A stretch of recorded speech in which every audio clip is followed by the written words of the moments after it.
que a graça de Deus se manifeste nesse lugar, trazendo à existência a manifestação viva da sua revelação, nos dando o entendimento, capacidade de tomarmos posse da viva palavra de Deus, permitindo que essa palavra ocupe lugar de destaque em nossas vidas e no cotidiano, através da ação do Espírito Santo de Deus, nos oriente, nos ensine, nos exorte, para que possamos entender de maneira radical que essa palavra de Deus é vida, é viva, é poderosa, para nutrir todas as nossas expectativas e nos orientar e reorientar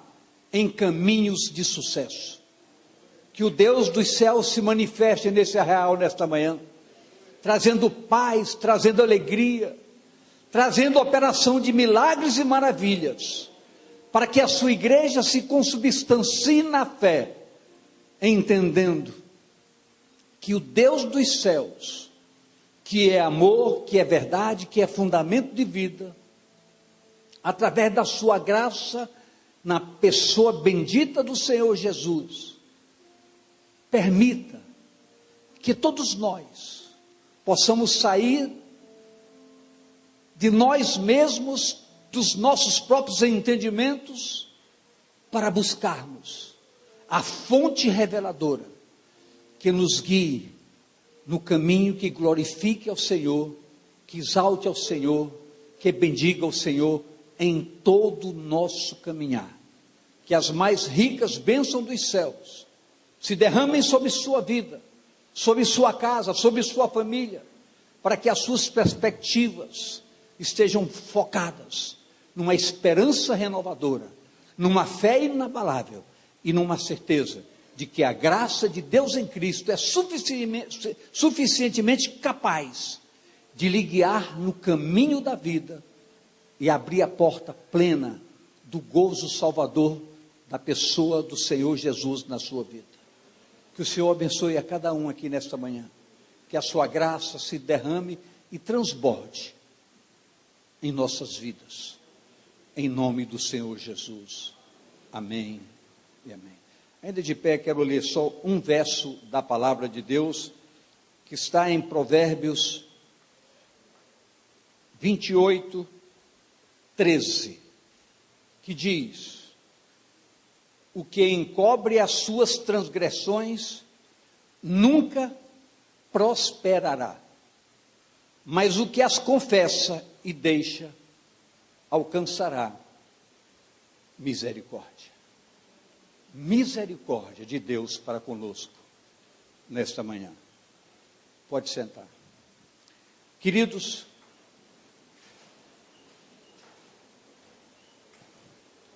é claro e notório o que acontece ao nosso redor lá fora, e a visão do mundo tenebroso é muito evidente, e é uma visão muito clara para todos nós.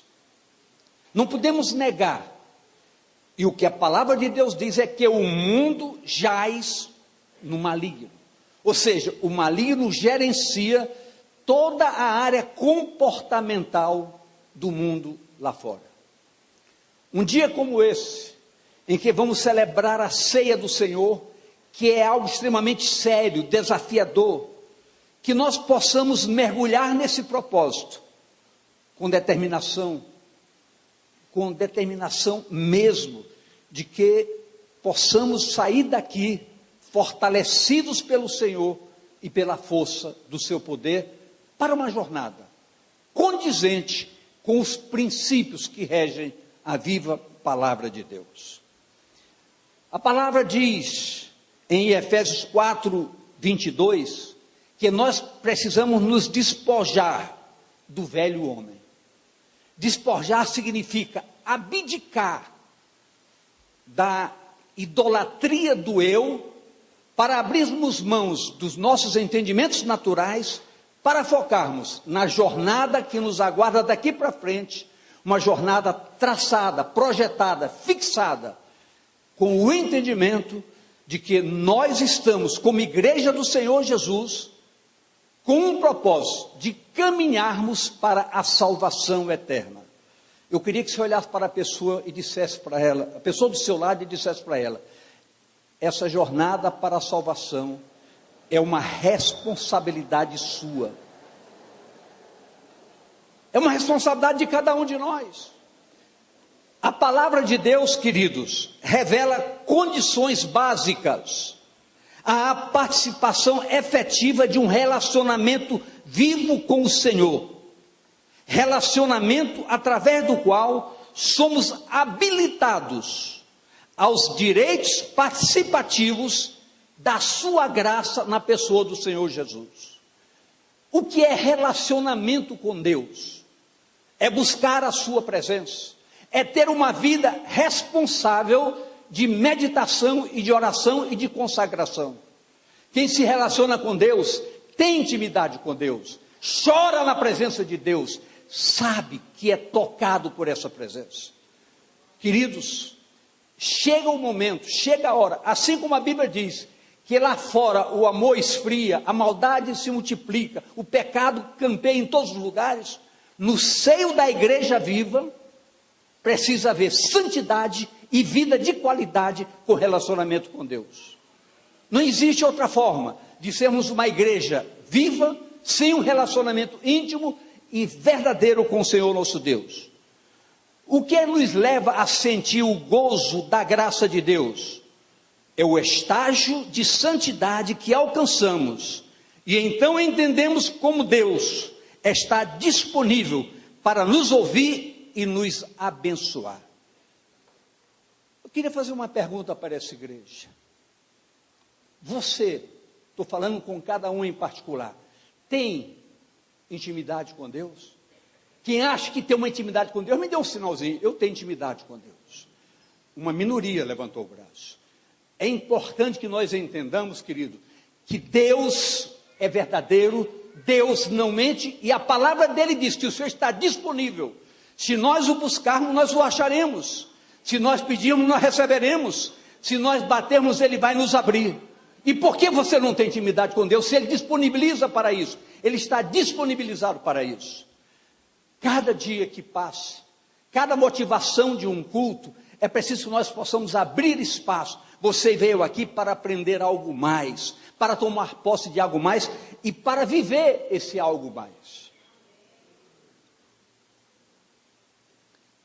Quando a palavra diz que aquele que se arrepende e deixa, alcança a misericórdia, mas o que encobre as suas transgressões, não alcança a misericórdia. Então nós temos que saber que o que a palavra de Deus foca é uma verdade, que tem dois pontos, um ponto positivo e um ponto negativo. Quem se arrepende e deixa, alcança. Quem não se arrepende, quem encobre, não alcança. Então é um fundamento revelado, inconteste, imutável.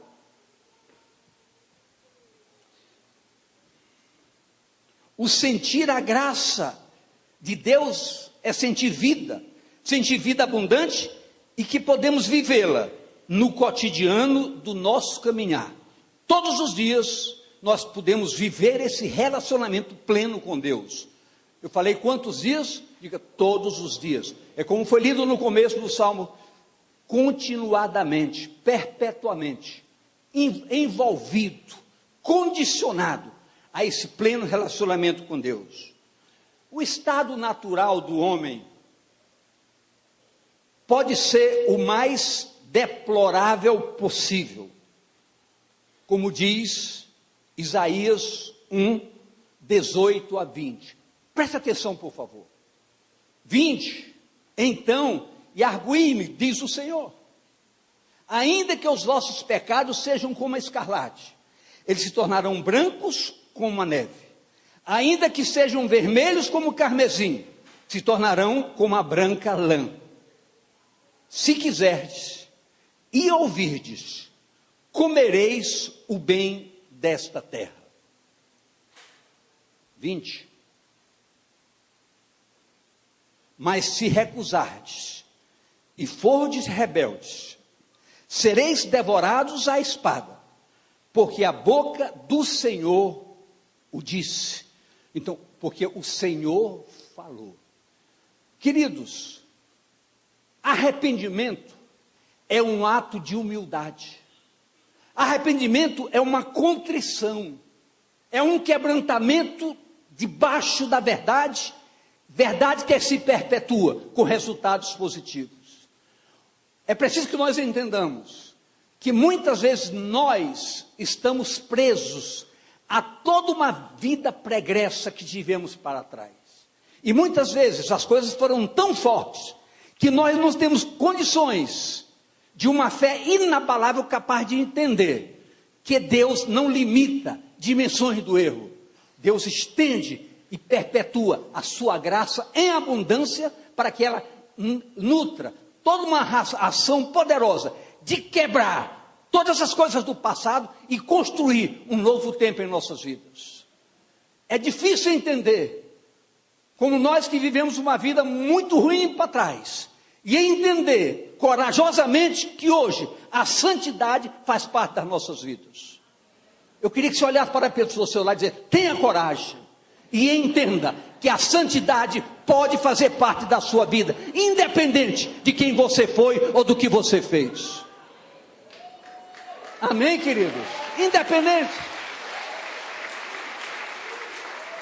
Nós não podemos estar presos aos erros do passado. Nós temos que viver a glória do presente.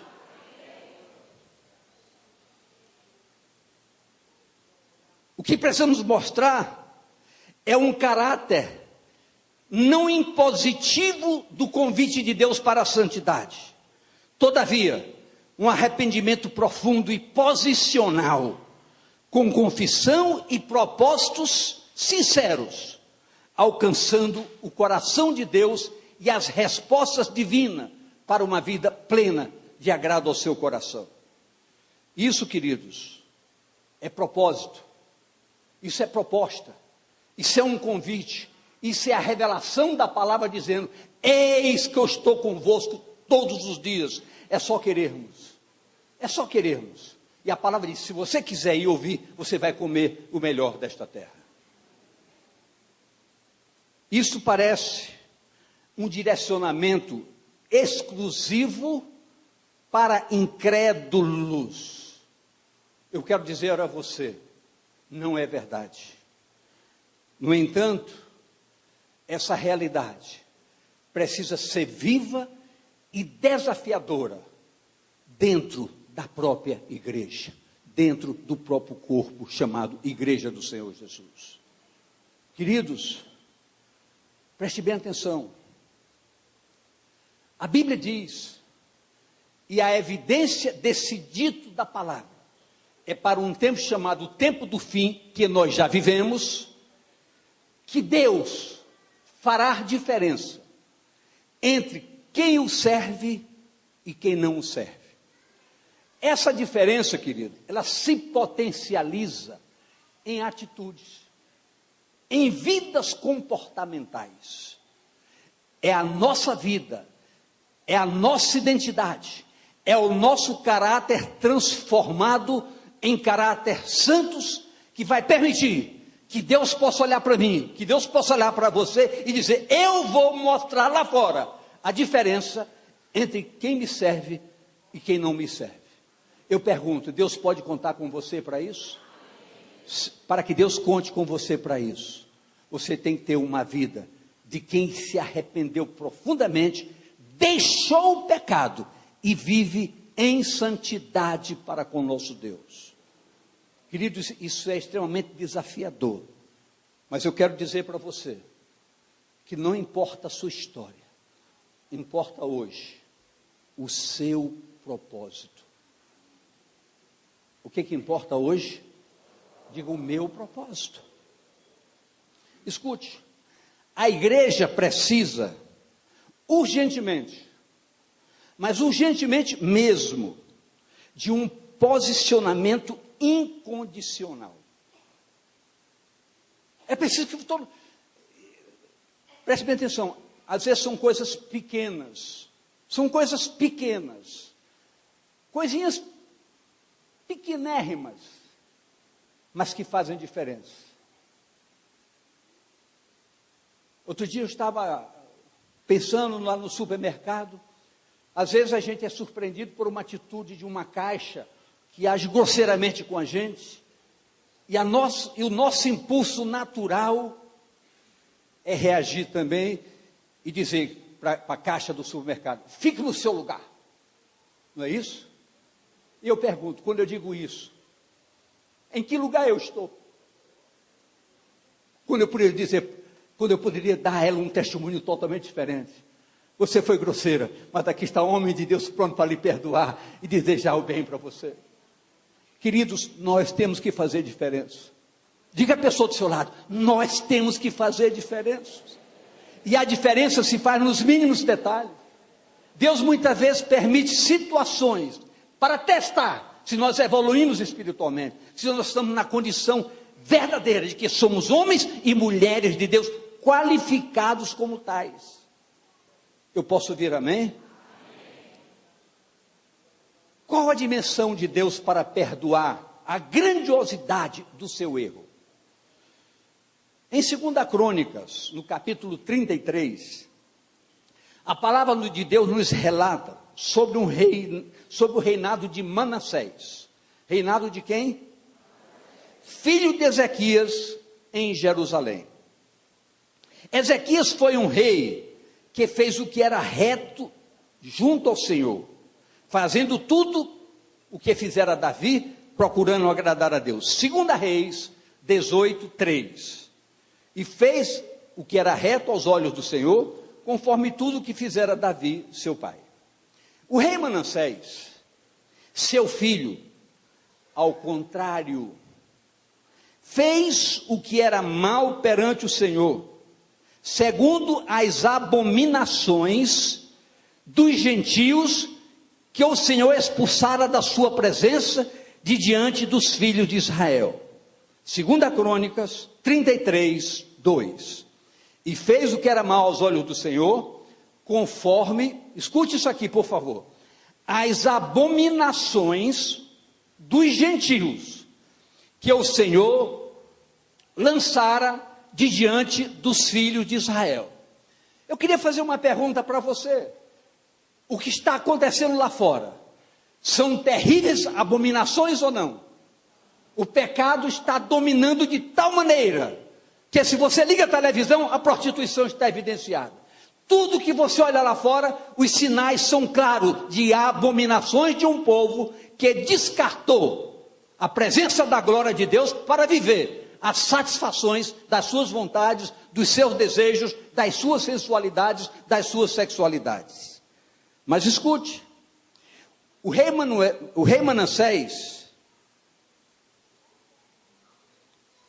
chegou a queimar seus filhos como oferta ao demônio, no vale dos filhos de Inom, e fazia as coisas piores que as nações que o Senhor tinha destruído de diante dos filhos de Israel. Manassés tinha como objetivo, escute bem isso, provocar o Senhor à ira. Pastor Jefferson, Manassés, ele queria irar o Senhor, e a palavra diz isso, 2 Crônicas 33:6, fez ele passar os seus filhos pelo fogo no vale do filho de Inom, usou de adivinhações e de agouros, de feitiçaria, consultou adivinhos e encantadores, e fez muitíssimos maus aos olhos do Senhor, para o provocar a ira. Agora, a gente aqui especula na mente, como é possível um homem debaixo da graça de Deus manifestada de maneira bem clara, era capaz de tanta maldade? Queridos, não vamos olhar para Manassés, vamos olhar para as nossas vidas. Vamos olhar para as nossas vidas. Quantas vezes você tem provocado a ira do Senhor? Olhe para você, porque essa é uma manhã profética, uma manhã de confissão, uma manhã de ceia, mas uma manhã de tomada de posição. Você pode sair daqui hoje, um homem ou uma mulher, com um propósito totalmente diferente. reconhecendo que você tem provocado a ira do Senhor com suas razões e seus direitos. Mas a dimensão da graça de Deus está maior do que suas razões e seus direitos. É preciso você entender que a sua guerra é individual. A sua guerra é pessoal. Nós podemos lhe ajudar. A função da igreja é ajudar, é orientar. É como diz Efésios 4, Deus pastores, mestres, profetas, apóstolos, com um propósito, o aperfeiçoamento dos santos. Nós podemos dar o direcionamento, mas a tomada do aperfeiçoamento é uma guerra sua particular. E não pense, queridos, que muitos na igreja não rirão do seu fracasso. Não se assuste, mas entenda bem, que ainda que você tenda a cair, há um Deus a lhe sustentar, se você crê nele, se você acreditar nele, se você quiser mudar a história da sua vida. Deus é poderoso para fazer muito mais do que você possa pensar e imaginar. Há um Deus nos céus, diga, há um Deus nos céus, mas há um Deus que também está presente na minha vida, que pode me sustentar. Mas para isso, a contrição, o quebrantamento, é uma base fundamental de sustentação da nossa fé. Sem isso, queridos, nós não passaremos de meros religiosos.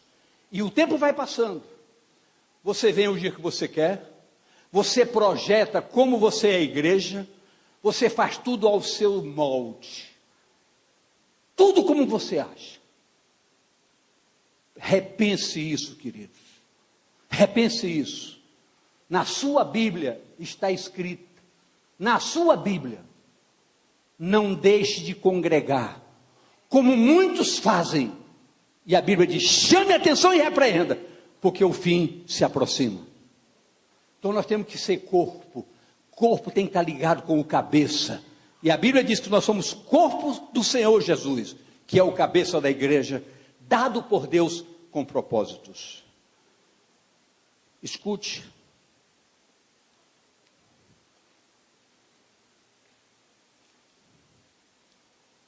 conceitualmente, Manassés era um homem mau e fazia errar o povo que ele governava, Judá e os moradores de Jerusalém.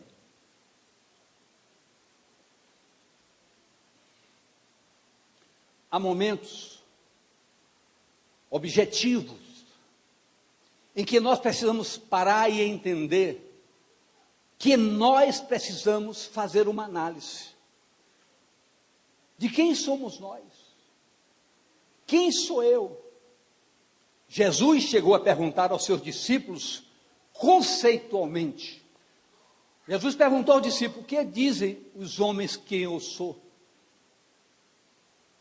Disseram, dizem que tu és um profeta, tu és Jeremias, tu és... Mas Jesus perguntou, e vocês? O que vocês pensam de mim? Queridos, maridos, mulheres, pais, filhos, sempre é tempo, eu queria que você dissesse comigo, sempre é tempo para a conversão verdadeira. Eu pergunto, qual o conceito que sua esposa tem sobre você, marido? Que conceito, marido, você tem sobre a sua esposa? Que conceito você tem dos seus filhos e os seus filhos têm de você? Essa é uma história que pode ser vista em dois parâmetros. Como me viam e como me veem. Como eu era e como eu sou. Nós temos que entender que a dignidade precisa ocupar espaço hoje em nossas vidas. E nós podemos mudar a história. Diga à pessoa do seu lado, você pode mudar a história.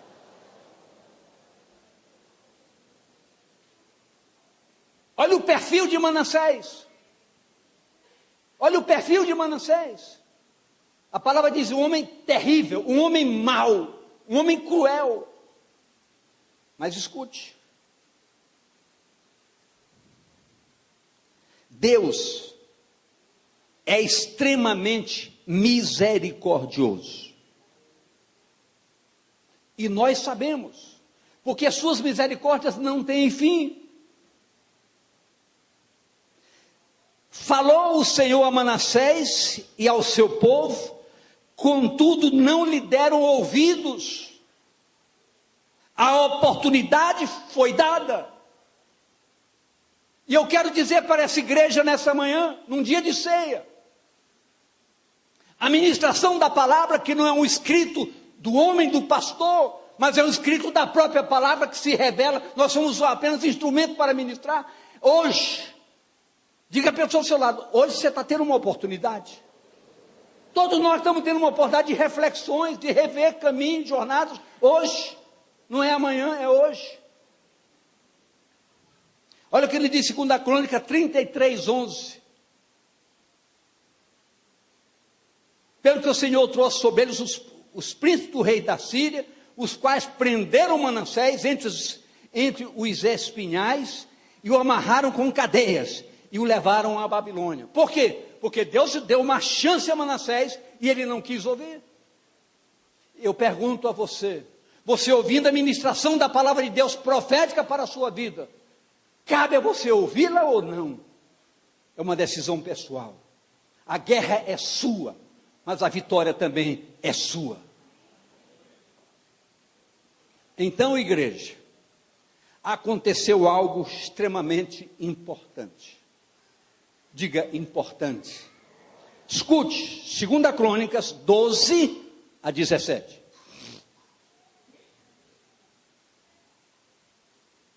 2 Crônicas 33, 12-17.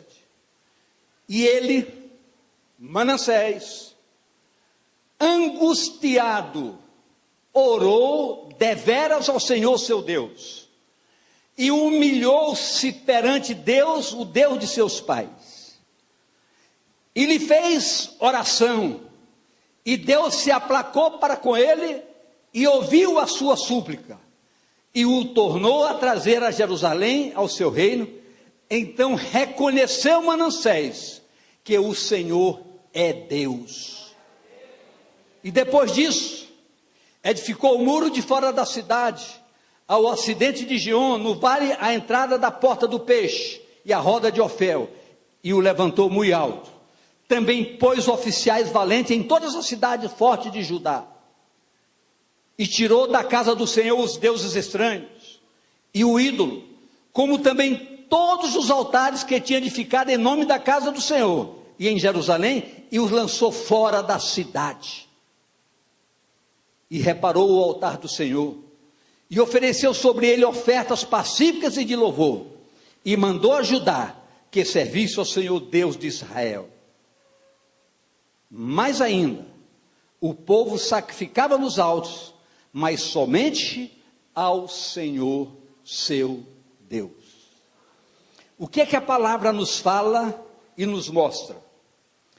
A ação divina, sem dúvidas, adveio de um sincero arrependimento do rei Manassés, pois seus atos subsequentes mostraram as evidências.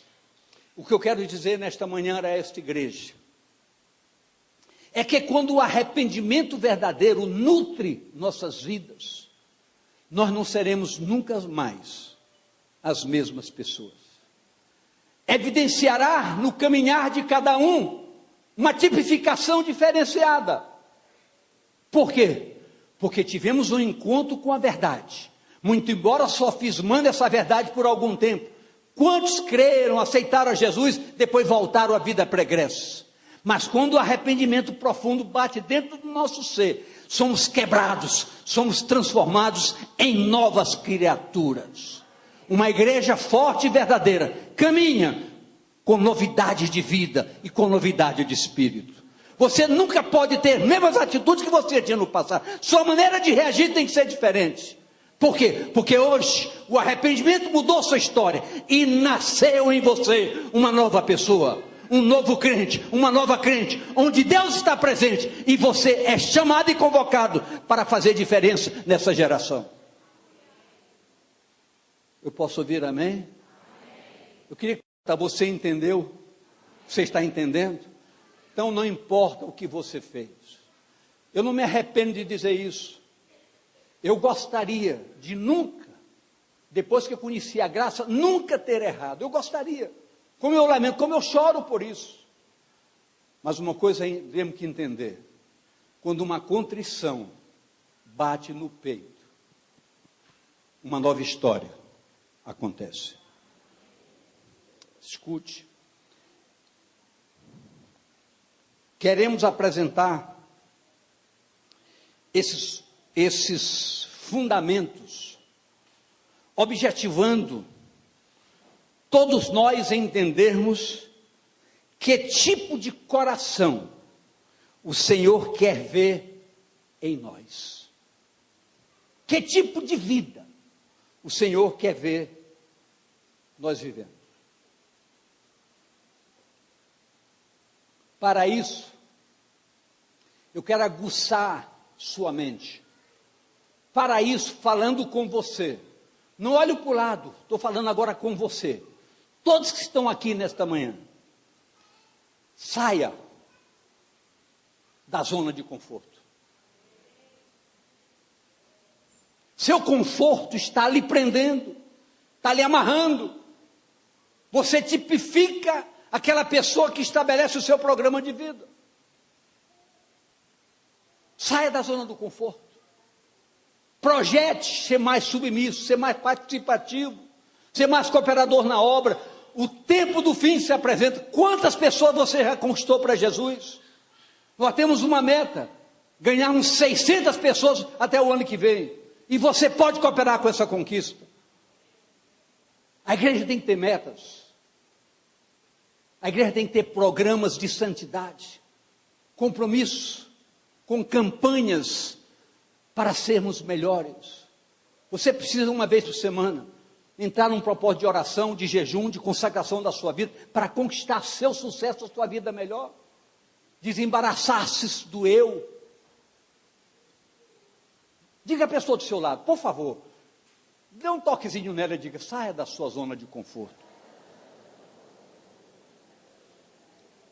Davi nos chamou a um posicionamento real. Salmo 51, 15 a 17.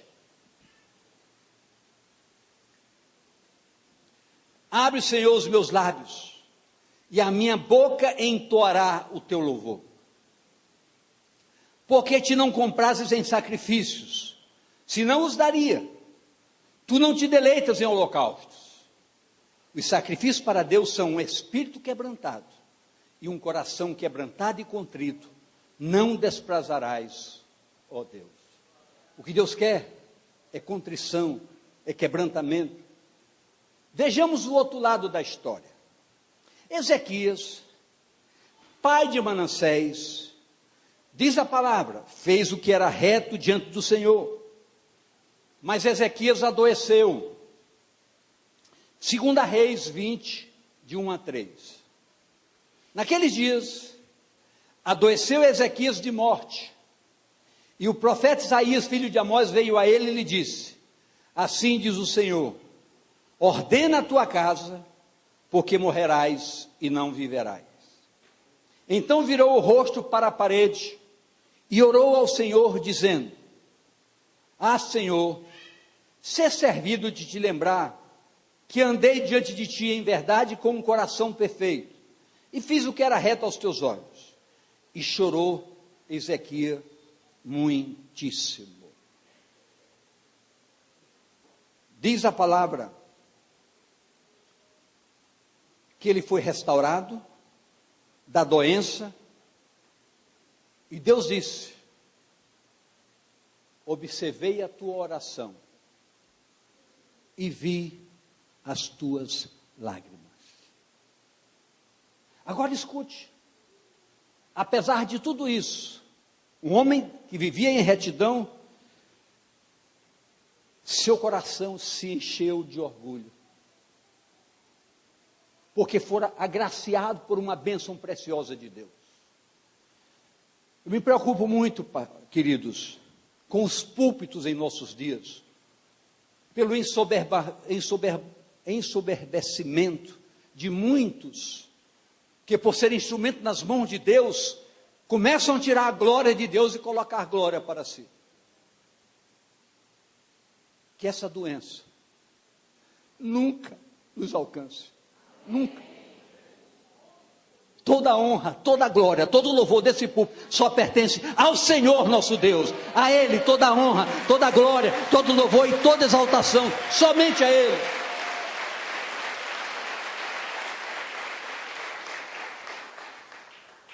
Segunda Crônicas 20, 12 e 13. Naquele tempo, enviou Merodach-Baladã, filho de Baladã, rei de Babilônia, cartas e um presente a Ezequias, porque ouvira que Ezequias tinha estado doente.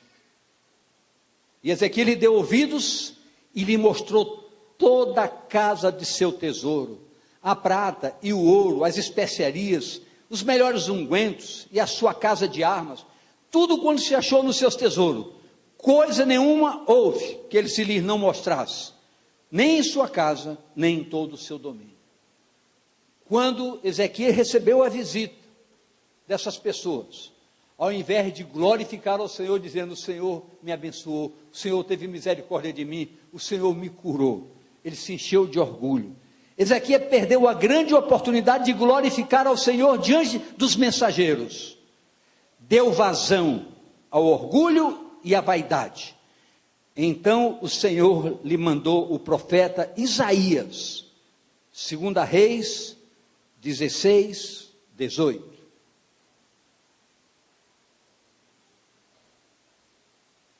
Segunda Reis 20, 16, 18. Se eu não dei, perdoe, coloque agora. Então disse Isaías a Ezequias: ouve a palavra do Senhor. Eis que vem dias em que tudo quanto houver em tua casa, com o que entesouraram teus pais até o dia de hoje, será levado para a Babilônia. Não ficará coisa alguma, diz o Senhor. E ainda até de teus filhos que procederem de ti, e que tu gerares, tomarão para que sejam eunucos no paco do rei de Babilônia. Queridos, olhamos para o rei Ezequias, mas essa visão do rei Ezequias precisa sair da nossa mente. Nós precisamos ter a visão sobre nossas vidas, porque esse ensoberbecimento pode acontecer conosco, vaidade cristã pode acontecer conosco, e nós temos que entender que o que faz diferença na nossa vida não é porque somos melhores, porque melhoramos e nos tornamos bonzinhos, é porque temos um Deus dentro de nós que faz diferença. Nós temos que entender isso. Diga à pessoa do seu lado: você tem que entender isso.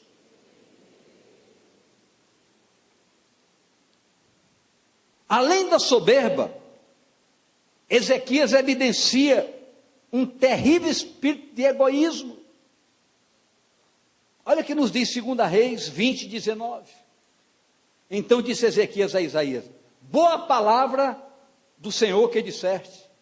Disse mais: e não haverá, pois, em meus dias paz e verdade? Quer dizer, pouco importa o que vai acontecer aos meus filhos, importa que o Senhor me livre da cilada. Queridos, escute bem, Ezequias não se preocupou em deixar um legado digno à sua descendência.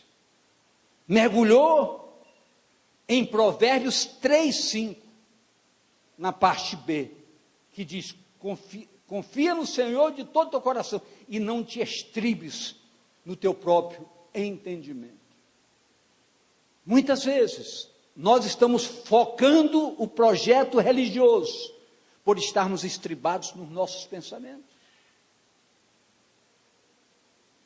eu espero em Deus, que o Espírito Santo de poder haja nessa manhã na sua mente e no seu coração, e você participe de uma ceia de maneira diferente, capaz de entender que muitas coisas que você projeta para o seu dia a dia possam ser mudadas. Você seja mais participativo, você seja um evangelista potencial, você seja um homem capaz de se quedar em obediência aos comandos que a igreja estabelece para o seu caminhar.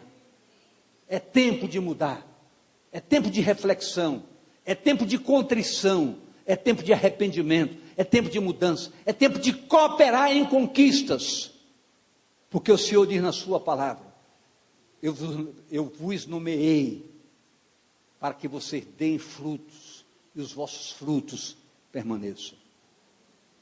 Escute bem, sem entendimento, há contaminação, e gera um coração egoísta.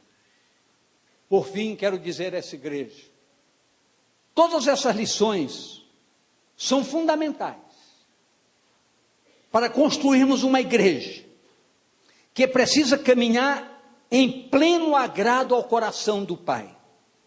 Uma igreja que foi resgatada para a salvação eterna em Cristo Jesus.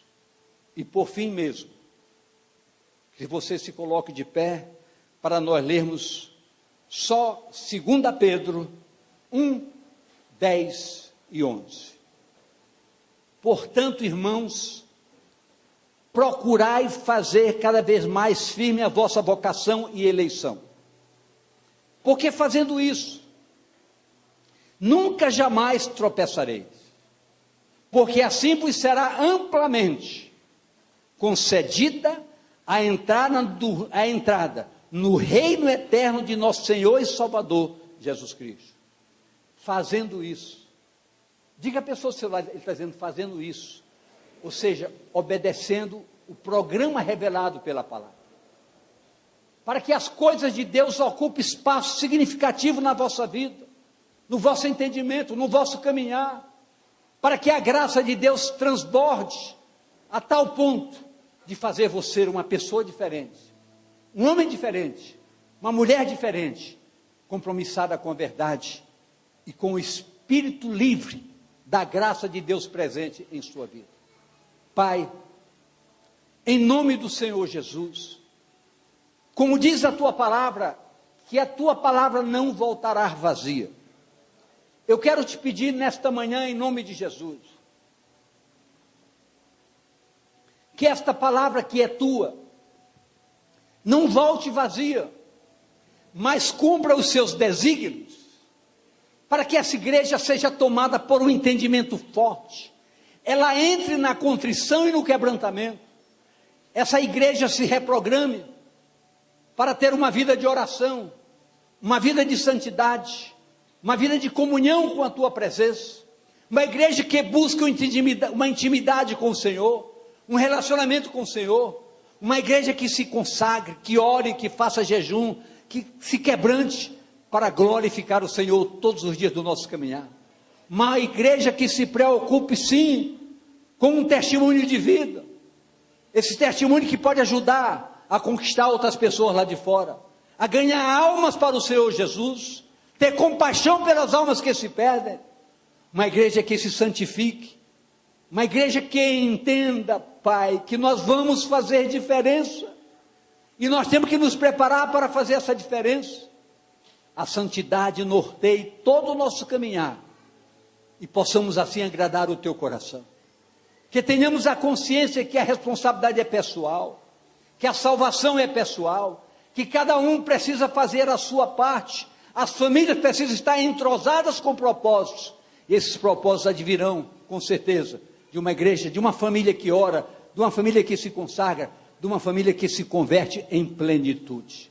Por isso, nesta manhã, que as tuas mãos se estendam poderosamente, para quebrar qualquer paradigma, qualquer equívoco, e construir em cada mente e em cada coração, um novo propósito, um novo tempo, e um desejo ardente, de viver uma vida em plenitude, de santidade ao Senhor.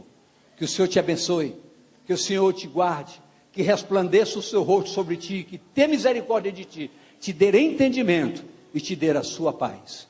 É assim que nós abençoamos a sua vida, em nome do Senhor Jesus.